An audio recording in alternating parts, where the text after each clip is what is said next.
Today is the eighth commandment. Thou shalt not steal. I want to tell you about the great robbery of 1972. We had a health clinic in our neighborhood, about 2 blocks from our house. It was the entrance to the neighborhood.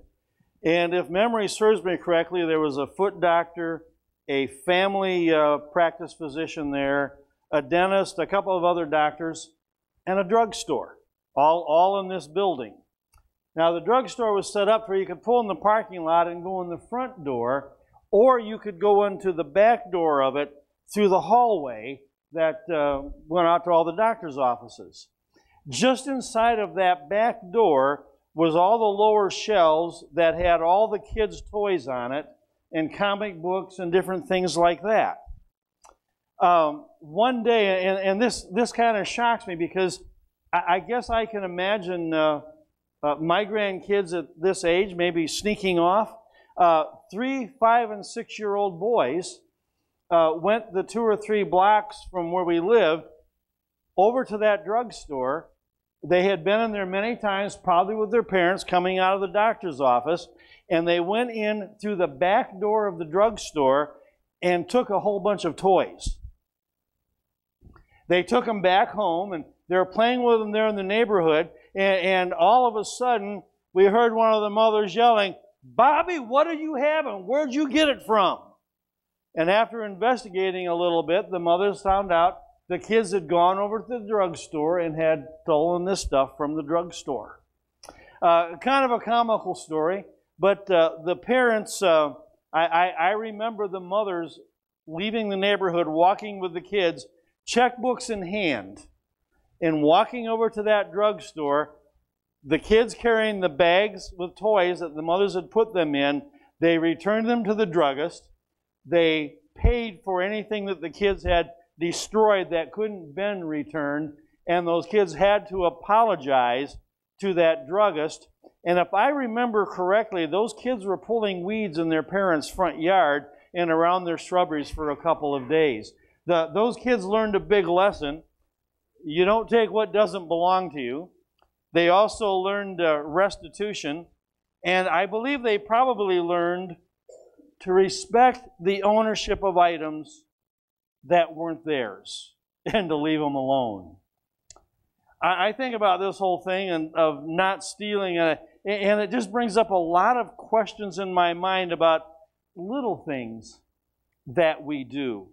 I go back into the Old Testament and I find the story of Joseph meeting with his brothers later in life having an interesting discovery. As they were leaving to return to their father, and if you remember the story, their father Joseph had a valuable, as they were leaving to return to their father, Joseph, the brother, had a valuable silver cup placed in the youngest brother Benjamin's backpack. He made it appear that his brother had stolen it. Joseph then sent his servants to find his brothers, make the accusation, and then bring Benjamin back to him.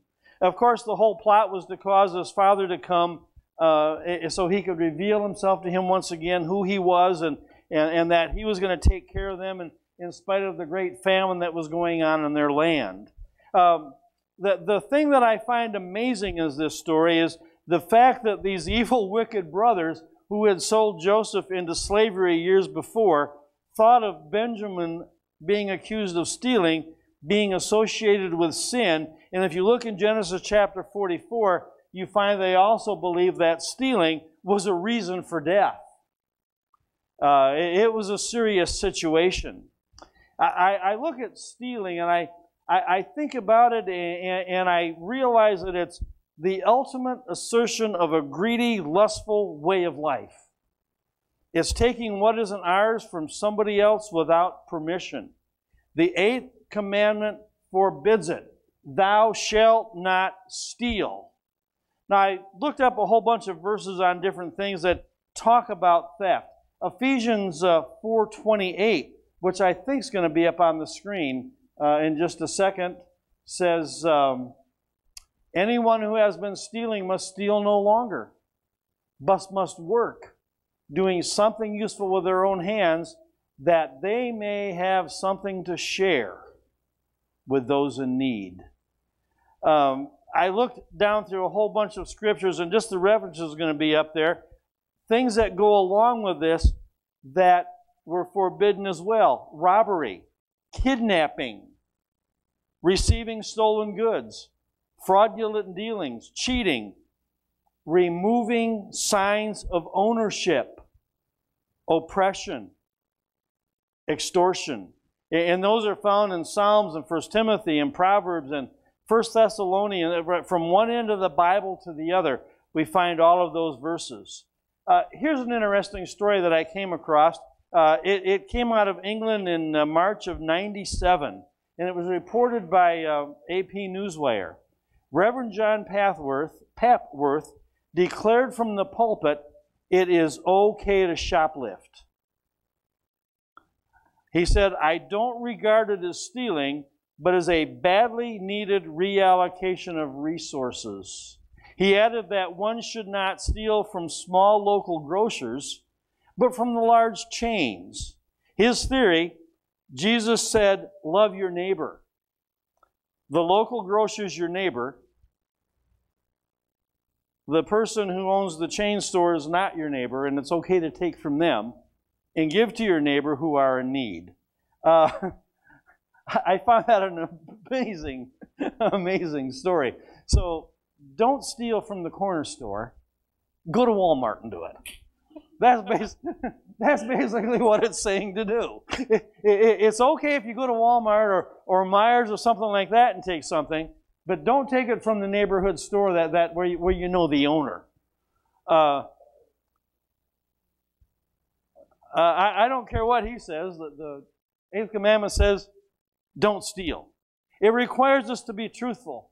It requires us to be faithful. It requires us to have justice in our business dealings and to procure, preserve, and further the wealth and outward estate of others as well as our own. Did you hear that?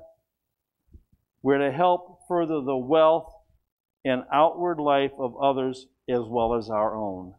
I don't take from you. It would be a sin against you as much as a sin against God. Some years ago, we went on vacation. The ironic part about this is we lived on the Nazarene campgrounds. You would expect people on the Nazarene campgrounds to be honest. It may have been an outsider coming in for all that I know. We got back from vacation and I looked out in the backyard and I thought, what's missing? And it took me a day or so to realize, Jennifer's back there with this because it was hers, we had this little kid's picnic table. It was gone. And as I looked around the yard, it suddenly dawned on me that there were 2 or 3 other little items of different things that were gone. I drove around the campgrounds. I went over into the camping area. I went through the whole residence area. Couldn't find it anywhere. And I have to tell you that deep in my soul, I felt violated. I felt like something was wrong. I felt like somebody had almost stabbed me in the back. And I guess it bothered me, especially because my kids were affected. It was this little kid's table that was gone. And Jennifer she's still upset to this day. Well, maybe not, but maybe.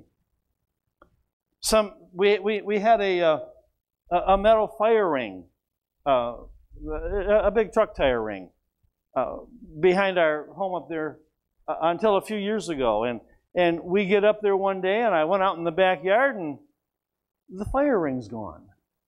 Now, somebody probably took it and turned it in for scrap metal and probably got 50 cents out of it or so, enough to who knows what do with it. But it bothered me to think that was gone.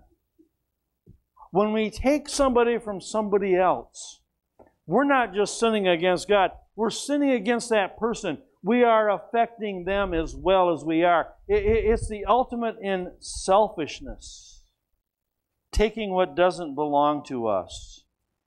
The battle against this begins when we learn to appreciate the rights and the needs of other people. You see, stealing becomes offense against the human spirit who owns the property, as well as against God who set the command not to steal. It's out of selfishness that other things become an opportunity to serve ourselves through that exploitation and through that gain. I look at the thing as a cure to stealing is an approach that emphasizes giving and expressing God's love to others. You see, there's two ways of thinking in this world. One is, get all I can. I was talking to somebody on the phone the other day, and they were sharing with me a situation that was going on in their family, and they finally said, you know, some people are just into greed, getting all that they can, all they want, and they'll do anything to get it. And I thought, yeah, that's what causes stealing.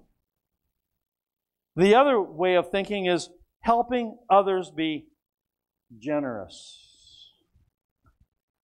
through our generosity. I got to thinking about this, and I thought, God loves cheerful givers. I look in Luke chapter 6, around verses 30 and 35, and down to Luke 6:38, which talks about giving, so that Kurt, is that verse there? Luke 6:38. I think it's on there somewhere. Give, and it will be given to you. A good measure, pressed down, shaken together, and running over will be poured into your lap. For with the measure that you use to give, it will be given back to you. 2 Corinthians 9:7-8 talks about the same thing as well. Each of you should give what you have decided in your heart to give, not reluctantly or under compulsion, for God loves a cheerful giver.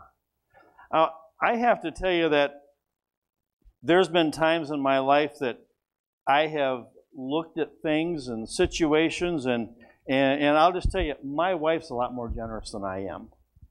If you want something, call Marcy and she'll just give you the whole store.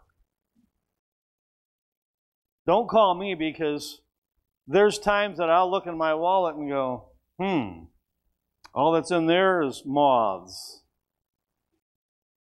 And Marcy will give $100 to missionary offering, and I might give 10. Okay, let's that type of a situation. And she's happy about the giving. She's cheerful about the giving. I'll be happy about it. And don't be wrong, I'm generous, but not near as generous as my wife.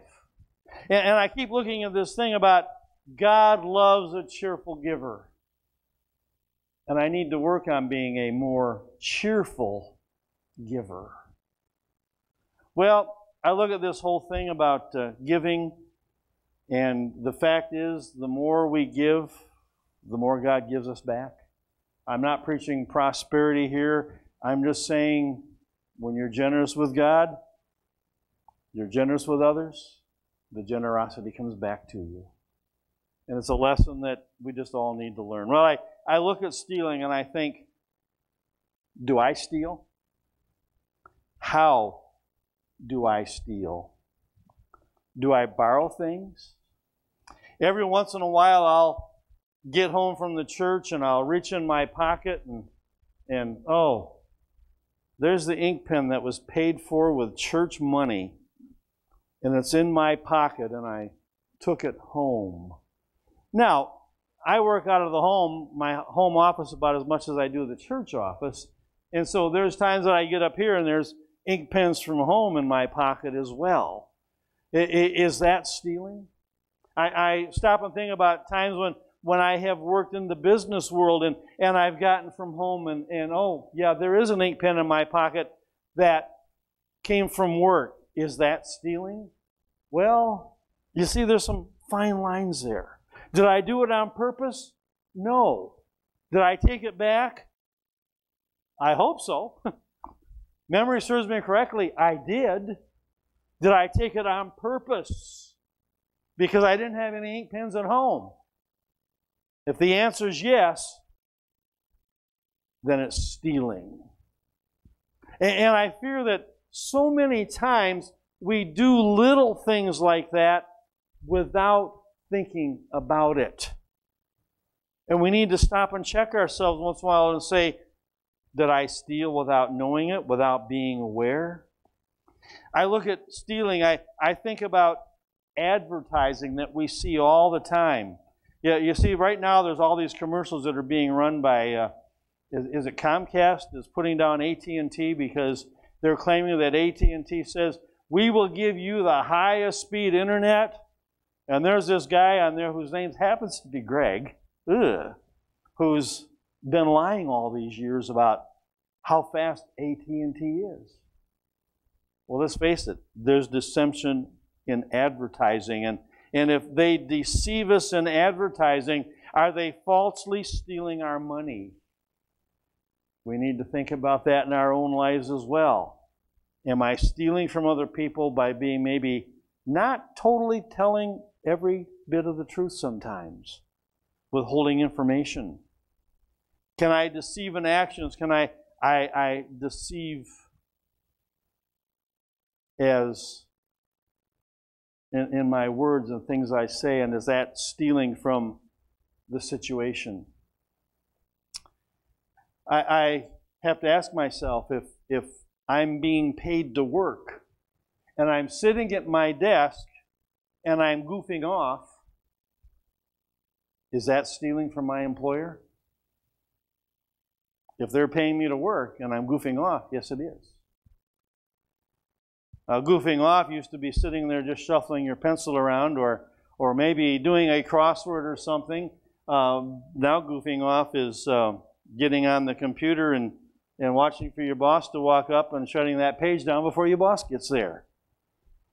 April 15th is going to roll around here in a few months. How honest am I when I do my income tax? Just something I need to think about. Every day there's opportunities to steal that we may look at as being just normal way of living, but we need to stop and think, am I being honest and full of integrity in everything that I do? Can I steal from God? I look over in Genesis chapter 14, I think it's verse 20, where we find that they're bringing 10% of everything to God. Praise be to God Most High, who delivered your enemies into your hand. Then Abram gave him a tenth of everything he owned. Tithe has been considered the standard from way back there in Old Testament. 10% of what I earn goes back to God. Now, I'm not going to harp about money this morning. This isn't a sermon designed to raise funds or talk about stewardship, but it's the simple fact of the matter. If I'm not faithfully giving God 10%, am I stealing from God? Malachi 3:8-10 talks about, will a man rob God? It talks about bringing all the tithes into the storehouse and to prove if God isn't true and righteous in what He says, and I will return to you, and I will make sure that you are blessed because you give to God what God requires. Most people in this church are very, very faithful in their giving to this church. And so when you talk about money, it's preaching to the choir. But I would just remind you this morning, if you're not giving to God, you're stealing from God. You're stealing yourself of a blessing that God can give your life. Just a reminder. Can I steal from myself? Yeah. If I'm not allowing myself to live up to God's fullness for my life, I'm stealing from everything that God allows me to be and expects me to be. Just that plain and simple. God has things in our lives that are just very important to us.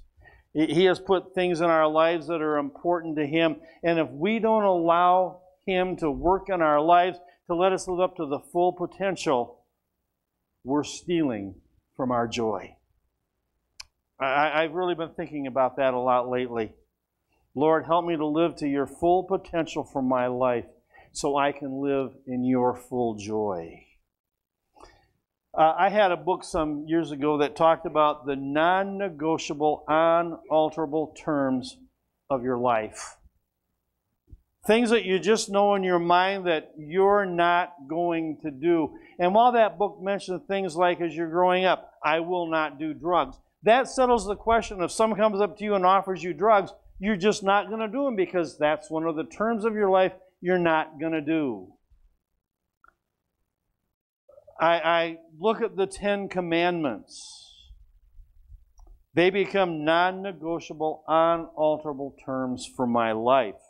When I accept a commandment, thou shalt not steal, thou shalt not bear false witness, thou shalt not commit adultery, thou shalt not take God's name in vain. It sets me free from the struggle with my internal, more primitive drive towards selfishness.